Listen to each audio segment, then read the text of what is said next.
La révélation que nous pouvons recevoir de Dieu ne peut être une lumière extérieure, mais plutôt une lumière intérieure. Et ce qui retient la lumière intérieure, c'est notre manque d'obéissance. La véritable obéissance consiste à recevoir des mains du Seigneur tout ce qu'il nous envoie. Il nous est nécessaire pour cela de comprendre le gouvernement du Saint-Esprit.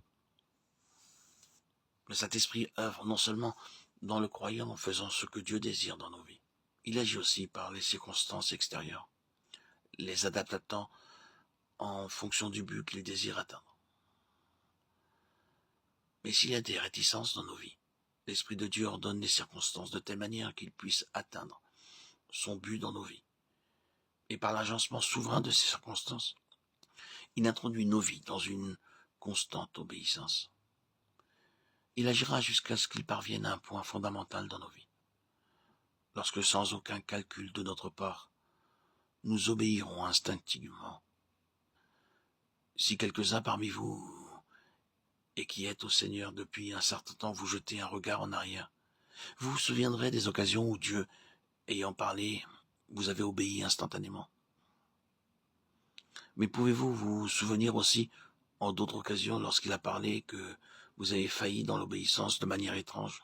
Après un certain temps, vous vous êtes retrouvé sur le chemin de l'obéissance. À certains moments, vous avez manifesté de la résistance à la volonté du Seigneur. Et vous avez même pu persister dans cette attitude. Alors, pour une raison ou pour une autre, même sans vous en apercevoir, vous sentez que cette résistance est partie. C'est le fruit du gouvernement du Saint-Esprit dans nos vies. Loué soit Dieu. Si son esprit s'est chargé de nos vies, même si nous pensons être incapables d'obéir sans même pouvoir exercer la foi, le jour viendra où la résistance cessera et nous nous confierons dans le Seigneur avec simplicité de cœur. C'est l'énergie infatigable du Saint-Esprit qui accomplit cela. Il a la capacité de faire mouvoir en nous l'obéissance défaillante. Il y a deux aspects au gouvernement du Saint-Esprit. Le premier, c'est quand il dispose notre environnement et les circonstances de telle manière que nous soyons disposés à obéir volontairement. L'autre aspect, c'est quand même lorsque nous n'avons pas l'intention ou le pouvoir d'obéir. Son activité dans nos vies transcende en bien nos défaillances, afin que, malgré notre obstination, nous devenions obéissants. Un certain frère a été lié par l'amour de l'argent. L'Esprit de Dieu ne lui laissait pas de répit. Mais lui, il s'irritait dans l'épreuve et s'accrochait à son argent plus que jamais. Cependant, cela s'est produit. Son amour de l'argent s'est envolé. Comment cela est-il arrivé? Lui-même ne le savait pas. Un jour, il m'a dit, « Crois-tu qu'il vaut mieux être obéissant à ne plus aimer l'argent, ou être obéissant et cependant ne plus l'aimer ?»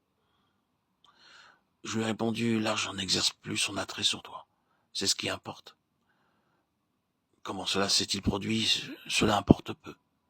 Toutefois, remercions Dieu de pouvoir lui obéir promptement. Cela nous épargnera bien des épreuves inutiles et notre progression sera plus rapide. S'il n'en est pas ainsi, sachons que l'activité du Saint-Esprit est extrêmement précieuse.